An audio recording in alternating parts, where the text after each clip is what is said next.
Did you know that you can now connect to and control your Seestars with SharpCap?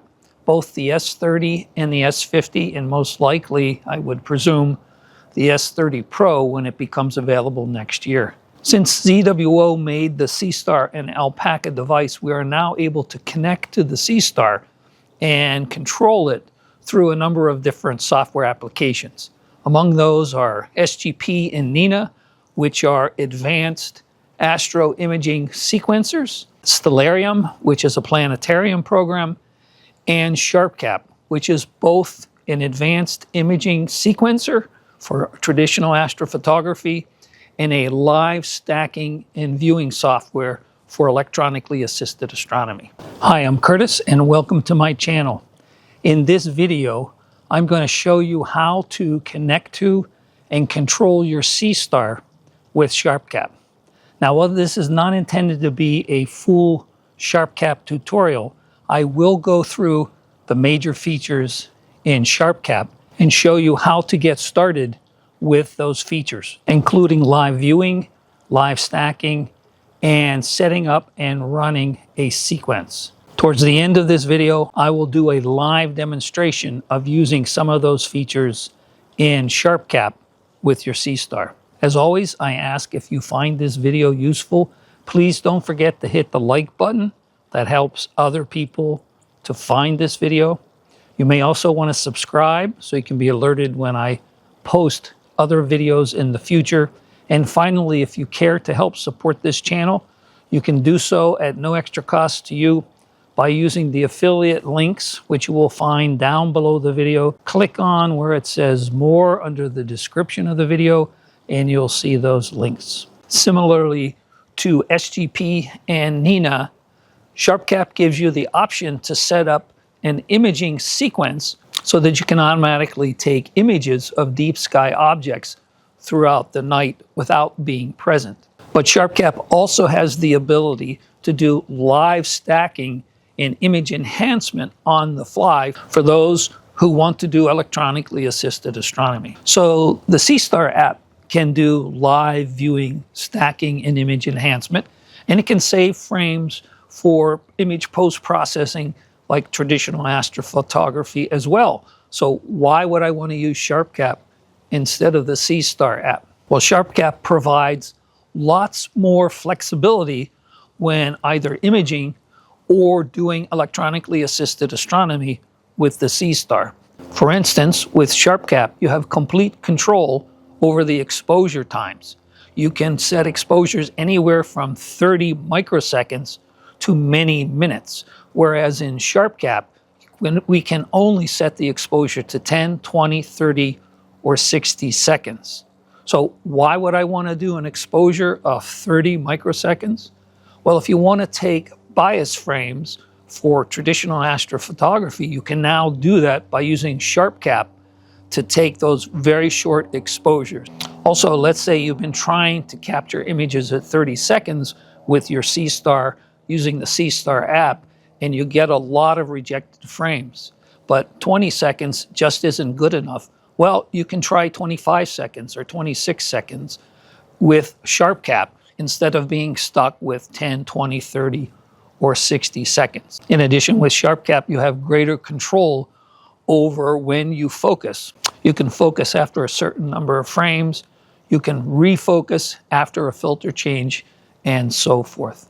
So there's a lot more that you can do in SharpCap that you cannot do with the Seestar app. So in order to connect SharpCap to your Seestar, you first must power on the Seestar. That's probably obvious. What may not be obvious is you do have to connect to the Seestar in the Seestar app. Your SharpCap software can then connect to all of the elements inside the Seestar. So if you don't already have SharpCap, I highly recommend the paid version. I don't get anything for that, so I pay for my version. It's only, I think, $15-ish a year. It's a great software at a very, very modest price. The paid version is called the Pro version. The free version has a lot in it, but it's missing a lot of the features that you would want if you're going to do automated astro imaging. I should have mentioned first that I'm running the Seestar in station mode, and you can run it either in station mode or in the Seestar's Wi-Fi. If you're in the Seestar's Wi-Fi, you have to connect your PC to that Seestar Wi-Fi. In this case, I'm running in station mode, so my PC is connected to my home network, and the Seestar in station mode is connected to my home network. And if you don't know how to put it in station mode, you will go under your Seestar, and then you'll go down here on this page where it says Wi-Fi and connect to that. And then down at the bottom where it says station mode, click on that and then set this button so that it's to the right and you see the red on the left. It's in station mode and it's connected to my home Wi-Fi. Other than that, there's nothing else we need to do there. Now, I said that the only thing you need to do in the Seestar app after turning on the Seestar is connect to it with the Seestar app on your phone or your tablet. And then you can connect with SharpCap to the camera, the focuser, filter wheel, and telescope control. Now, that's not exactly true. There is a strange behavior that I've noticed between SharpCap and the Seestar. So if you start off with the arm closed on the Seestar, you set up your sequencer, and then you have the sequencer execute a target go-to like this, there's no problem. It will succeed. It will go to the target, in this case M31, so hit that, and then it'll go off. It'll slew to the target, and if you have plate solving on, it'll do plate solving and center the target, although this is the daytime, so I don't have plate solving on. And it will find and center the target, no problem. Just like that. Now, if on the other hand, you're not planning to use the sequencer when you first start with the SharpCap controlling the Seestar, but want to, for some reason, use the telescope controls here over on the right-hand side, and you want to do a go-to, if you try to do the go-to to the exact same target with the arm in the closed position, it will fail. Just like that. On the other hand, if I open the arm on the Seestar using the Seestar app, which I'm doing now, and then try to do the go-to here, it will work.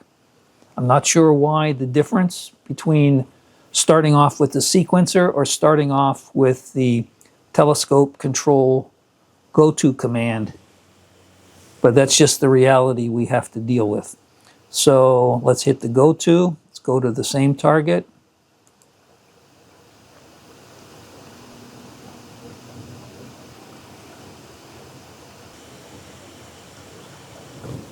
And there it succeeded. So keep that in mind. I don't know if that's something that needs to be fixed in Alpaca or in Seestar, but that is the reality. Now, once you get started, whether you start with the sequencer and then move over to the manual telescope control or start with the telescope control, then the issue is no longer there. I can go to again because the arm is already open, and it seems to be a syncing problem between the mount and the SharpCap application.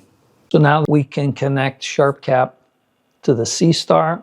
So go under camera, and if you don't see the Seestar Alpaca, do a rescan.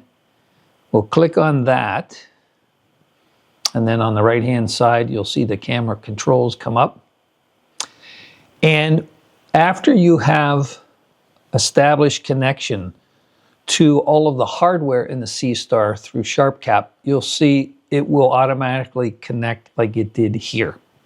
And then if I go on the right-hand side and slide down, we see the telescope control. You see the check mark here, it's connected. The auto focuser, check mark, it's connected. And then the filter wheel, check mark, it's connected. The very first time you do this, that won't happen. You'll have to go over here and do rescan for remote hardware. And then after you do that, you'll go up here to SharpCap settings, and then over to the hardware tab. And then you'll look underneath here and you'll find each of the hardware Alpaca locations for the mount, the focuser, and the filter wheel. And then you'll say OK. And they should pop up in the lower right-hand corner. And if they don't have this box checked, then you can check it. That means it's connected. So the very first time I did this, I had to go through that procedure. But as you saw, once I have done that, it seems like SharpCap understands what hardware is there, and it will automatically bring up that hardware as soon as I connect the camera. All right, so we're connected to the camera, the mount, the focuser, and the filter wheel. Let's go to the top for the controls for the camera. So let's take a look at some of the key areas here. First is this capture format area. You can set your files to be a number of different file types. I suggest FITS, which is pretty common for astrophotography. It's an uncompressed format. TIFF is a different kind of uncompressed format. PNG is compressed, not as bad as JPEG. So you can use whichever is appropriate for you. In most cases, FITS. There's this auto button, but pick the one you want. The color space, we're going to do RAW 16. Since this is a color camera, there's really nothing else to choose from. And this region of interest, that would be very common with planetary photography. Here we're going to capture the full 1080 by 1920 chip size, all of the pixels, and the debayer is turned on. So that we don't need to see anymore. Here we can set the exposure time, and as I said, you can get the exposure down to 30 microseconds, 0.03 milliseconds. I actually took some frames down at that exposure time and confirmed by looking at the FITS header that indeed it was 30 microseconds. If you hit LX mode, then we're going up and can go well beyond where this mount can track. I mean, 200 seconds, you're not going to do anything like that. But like I said, you could do 15. You can use the scroll, or you can, there we go. As I said, you can do 15 seconds. You can either pull it in with this thing, or you can just type it in up above. 15, or whatever number you want. And then under the gain, I have set this to 80. You can use the slider, or you can just type the number in and leave this set to maximum frame rates. So you may come back and change these numbers throughout your session. Thermal controls, where if we are there in case we had a cooled camera, which we don't. Image controls, I'm not gonna go over image controls, but I will talk about pre-processing. So we have the ability to subtract dark frames. So in a minute, I'll show you how to take dark frames. And you can apply flats as well. So you'll take flat frames as well. And I did a whole video on taking flat frames with the Seestar. And all that same thing applies. The difference here is in the Seestar, you only get 5 dark frames to make a master dark. And that's okay, but not great. You should really take something like 20 to 30 dark frames so you get a good master dark, average out the noise, so that when you're subtracting the background, you're not creating more noise. The fewer dark frames you use, the more probability that you're not really getting a good average of the background. Same with flats. Flats are very short exposure time. So the flats, you can take 50, 60 of those in no time at all. And that gives you a better master flat. And SharpCap will make the masters for you. Unlike Agena and SGP, where you would make your own flats in software like PixInsight, Ciro, whatever, SharpCap will take the individual frames. You can save the individual darks and flats, and get it to make a master, or it can just make the master and not fill up your drive with the individual darks and flats. And there are some noise suppression techniques here that you can turn on or off, and you could read about those in the help. The help is actually pretty good. It's very detailed and very good. Robin, who is the author of SharpCap, has done a very nice job. And then the telescope hardware controls, we already saw that. And then at the top, you can take snapshots. You can do the live stacking. I'll do that when it gets dark. You can do a sequence of captures, and then you can just do the live view. Just like you're doing in the Seestar, you can get the live view. And then if you're trying to do traditional astrophotography, you can use this Deep Sky Sequence Planner. So it has the ability to set up the camera, what your default exposure would be. You can set up the default gain, a few other things here. And down below, you would have a list of things you want to capture. So you want to capture some light frames. Then you pick the filter that you want. It could be the light pollution filter if you need that. The number of frames, can make it 5, or you can type in 100 frames. The exposure would be the default exposure, but if you said, hey, I want to change this, I want to do 5-second exposures, then you click here and it will do 5 seconds instead of 30 seconds. And if you wanted to do a different gain, you would click the override here. You can do pause before and after. Now, maybe you want to do several things, so you can add multiple things. Maybe I want to do a dark frame, and I want to use the dark filter, and I would have to, maybe I want to do 20 of these, and then I want to do it at the same time as the lights. I'll have to type it in there, 5. There we go. And then maybe I want to do another light, but this time I want to use the IR filter, and I want to do 30 frames for some reason, and I want these to be at 30 seconds. So I leave this unchecked, it'll just use the 30 seconds. So you can put a sequence of these in here as well. Now I'll point out, and then you can repeat steps multiple times if you check this.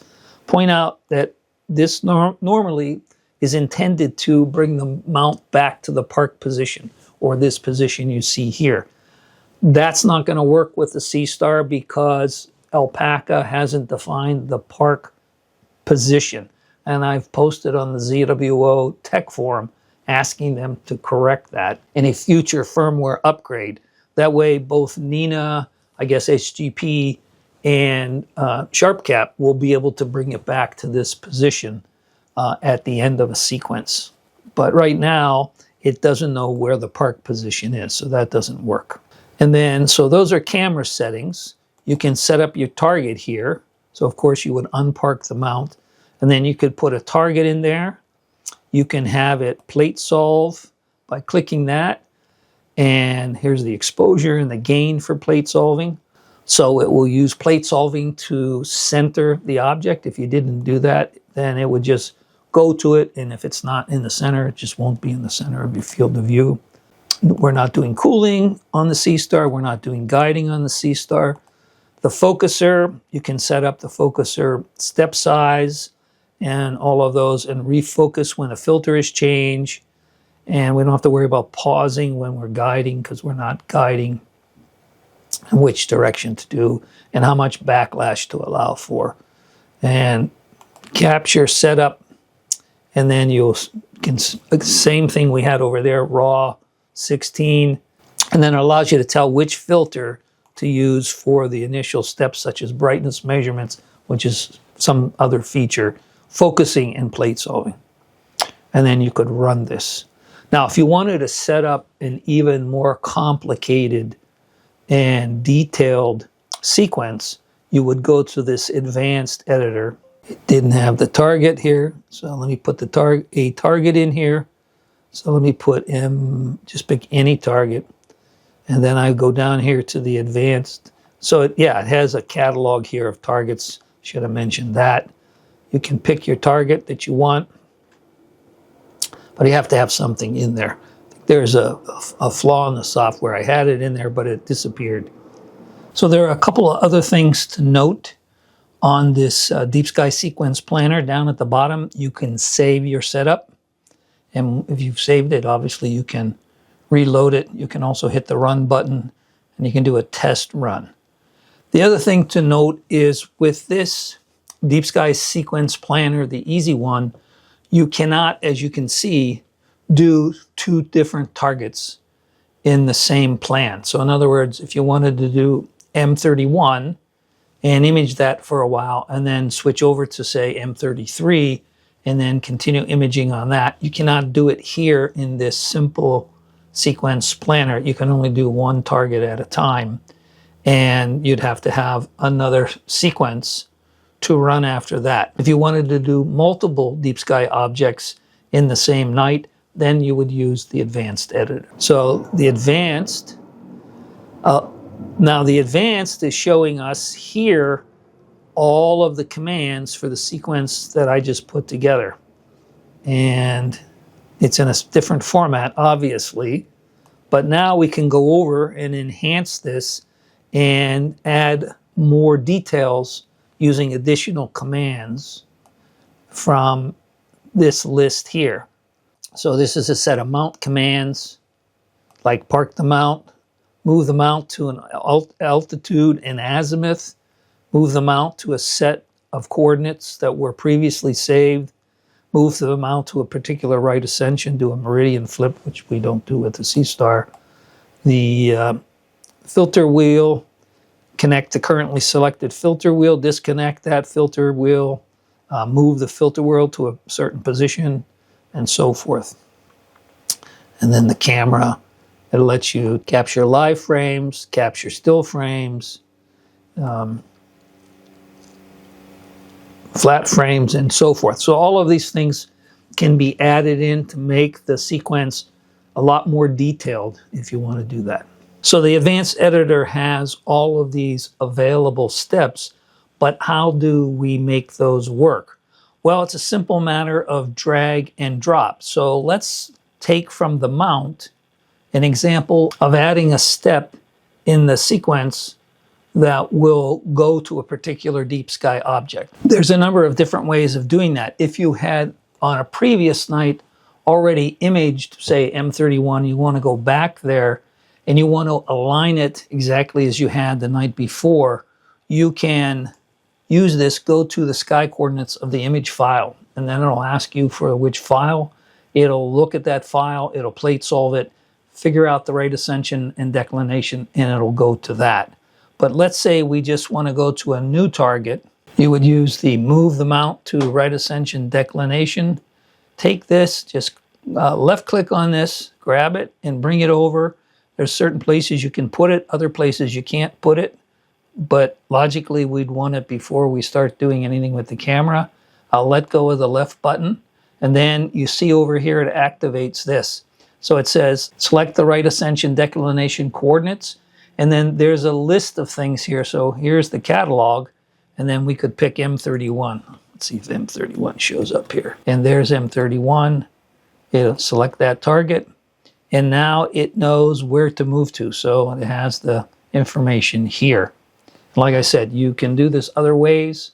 You can also then tell it to plate solve and plate solve a single frame and sync the mount. Plate solve a single frame, sync the mount, and go to the target coordinates. So in other words, center and so forth. So then we would do that underneath here.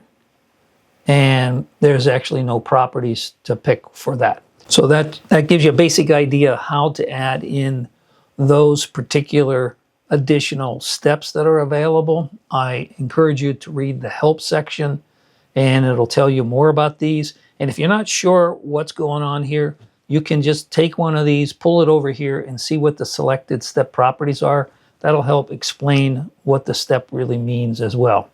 And then you have undo, redo, save, save as, save the sequence, save as, load the sequence. And then when you're running, if there's any concern you have that something won't work right, do an emergency stop. And as Robin says in the help section on this, you need to be very careful because you can tell this to do stupid things and it'll do them. And, you know, potentially that's not what you want. And hopefully it doesn't damage anything. So you have to be careful and be in attendance when you run through this sequence when you first set it up. So you can do a short version of it, not one that lasts all night long, but make sure you know what you're doing before you use this. That's the advanced sequencer. Let me close that.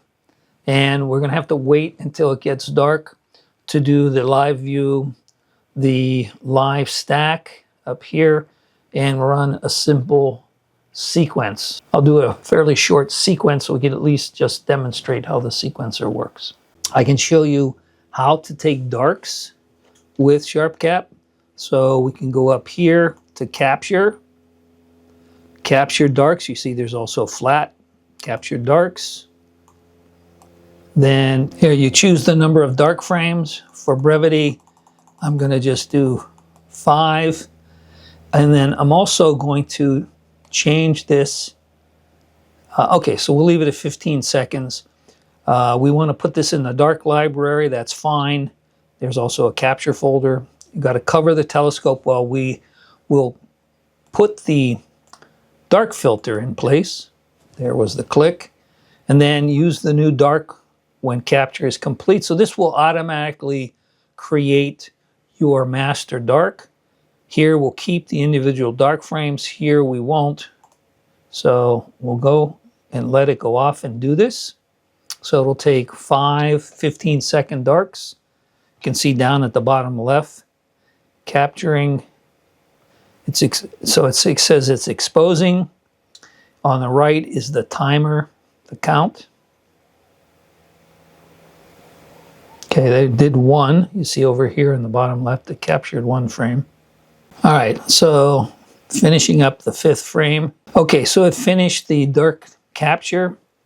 And then if we go over here to pre-processing, we'll be able to see that is the set of darks that we just took. It tells us a gain of 80, 15 seconds, and 5 frames. And so we would select that and use that for dark frame subtraction, automatic subtraction, when we're doing our live viewing. So it'll do it on the fly. If we're trying to do traditional astrophotography, we don't want to do the dark frame subtraction on the fly. We've made our master darks. We can make our master lights, and then we'll use those later. All right, so let's actually make this thing move.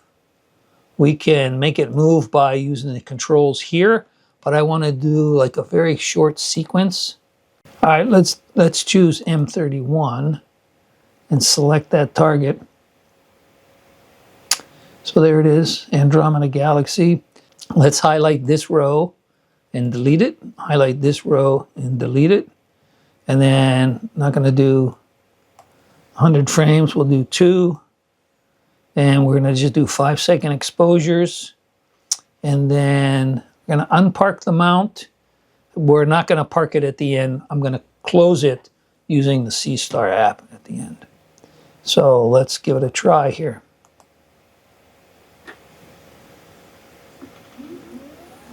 All right, so there we see. I heard it at the beginning get rid of the dark frame because it was left in there from the dark frame subtraction.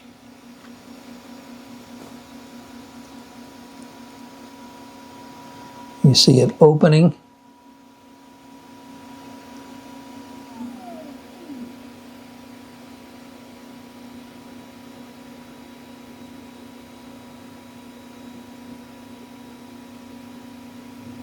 And I don't have the plate solving. At least I hope I don't have that checked. So, presuming this was pointed north, which it roughly is pointed north, and it's late afternoon.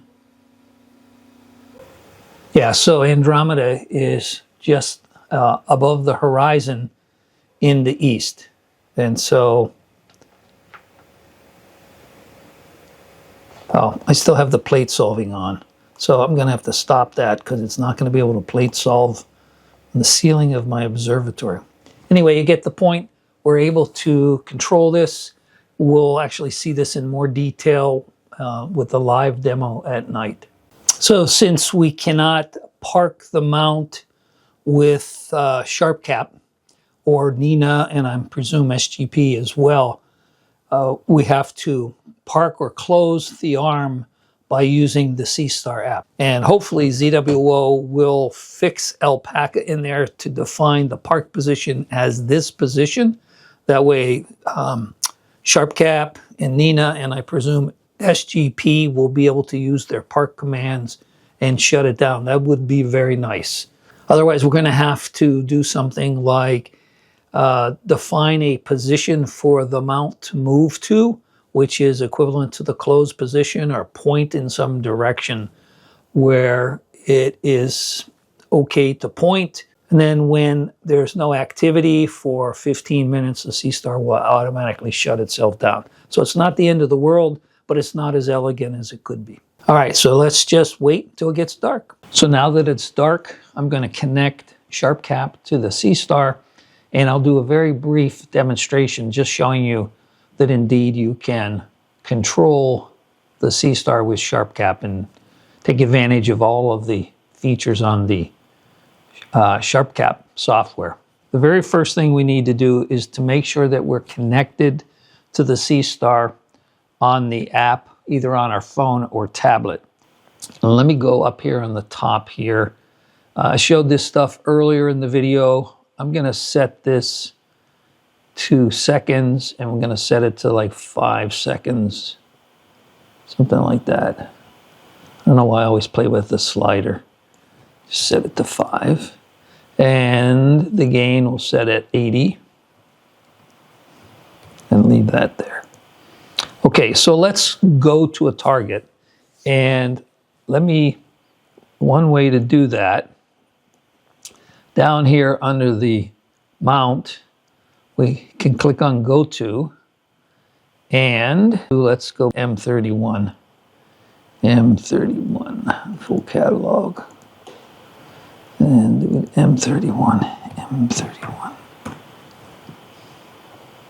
There it is. Hit a Go To, and start. Okay, this one is high enough in the sky. It's not the best night tonight. It's clear, but there's a very bright moon like right overhead, and that's not so great. Okay, so now we need to plate solve to get there because it's not on. So I'm going to go to Tools and plate solve and resync. It says it's off by 1.125 degrees. So there it is in field of view now. Okay, it's not really centered. Let's do that again.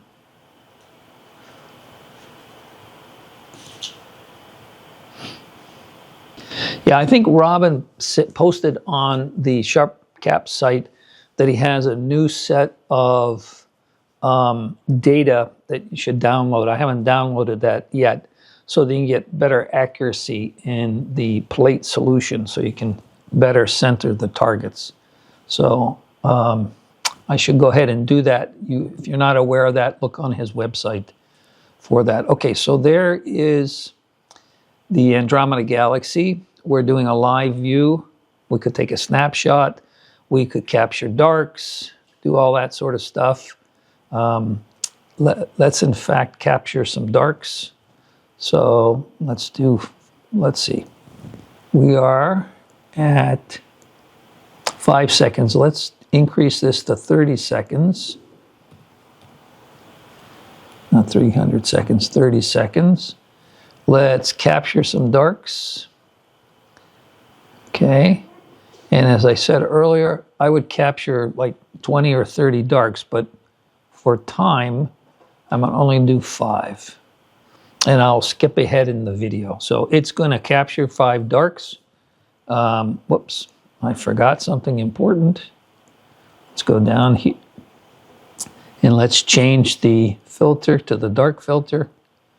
Now I can do a capture the darks. And yeah, so cancel that. Okay, so we're going to set it in the dark library and we're going to have it create the master dark. So now it's doing that. Okay, so we'll jump ahead. All right, it's finished with the dark frames, made the master dark. We'll switch back to the IR and we're in the live view. It's taking a live view image at 30 seconds. I want to add the dark frame subtraction. So under pre-processing, we'll go down here, and this is the latest one. This was taken here on the 5th of December. And then let's adjust, close that, and we'll adjust the histogram here. Bring the black level up a tiny bit. Take this and slide it out. It's too much there. And with the moon being so bright and straight overhead and a lot of water vapor in the sky, so we're getting a lot of background. The background is washed out quite a bit. Okay, so there's a live view. Now let's do a live stack with the Seestar. And we'll leave all these controls the same. I can close that, close this.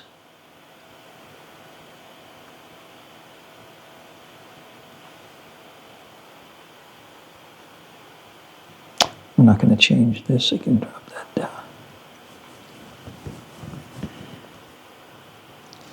All right, there's the first. Now I can bring the black level up, grab that. Actually, I should first adjust the colors. I need the red to get a little more red so I can overlap these curves. Bring the green down a little bit and bring the green down.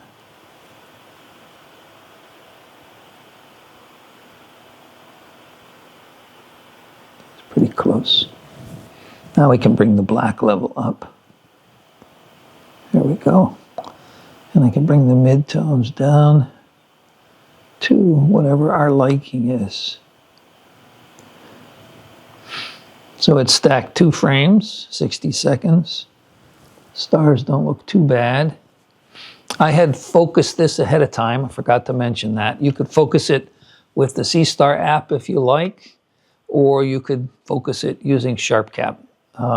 I don't want to spend the time going through the focuser on SharpCap, but it works just fine. And so we've got 3 frames stacked. So while you're doing the live viewing, let me move this over here, out of the way here. While you're doing the live viewing and live stacking, you can also set this here to save the raw frames.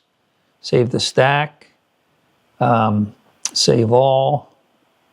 So you could then do the live viewing, and then you could have the raw frames later to post-process in your favorite software. So let's go over here and look at the pre-processing again. So we're using dark frame subtraction. You could have taken flats and applied those. You can use some of these other features here, like this background subtraction. Try these different ones and see which works best for you. So there are some noise reduction features built in. So that's a pretty good image we've got here. We've got 3 minutes, 6 frames stacked. And you see, we haven't rejected any frames. So that's not too bad, but we are starting to see, you see this black line here. So we are having a little bit, we're not perfectly polar aligned. So we're having a little bit of drift in the images. So we're getting there. So I think that demonstrates live view and live stacking and some of these controls. Let's stop that. So let's do a real simple sequence. Use the sequencer just to demonstrate how it works. And I'm going to pick the target. We're going to pick M42.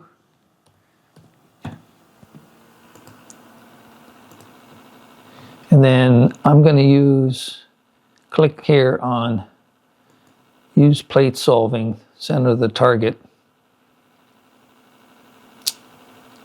And then we'll do a light frame. We'll do a single light frame. Okay, we'll do 2. I don't want to just take too long here. And then we'll do something you can't do in the Seestar Plan app. We'll do 2 frames on the same target, one right after the other with the UV IR filter and then the light pollution or the narrowband filter. And that's really all we're going to do. So let's give that a go. So we're going to go from M31 over to M42, and hopefully this will center it this time. So you see the progress on the sequencer.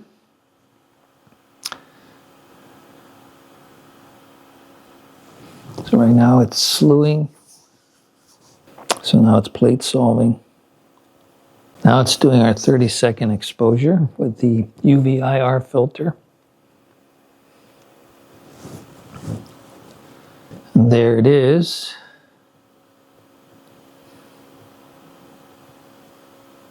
It's going to do a second. Now, unfortunately, I can't control the display histogram at the moment. Now it's captured the second one. It's moving the filter wheel over. It's completed that, and it's starting the next 2 frames. So for instance, you may want to shoot something like M42 with both filters. You may shoot most of your frames with the UV IR filter and then some frames with the light pollution filter, and then combine those in your post-processing software.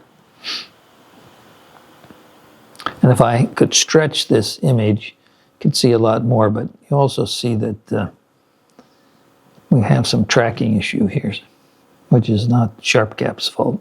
And it's finishing up the second frame.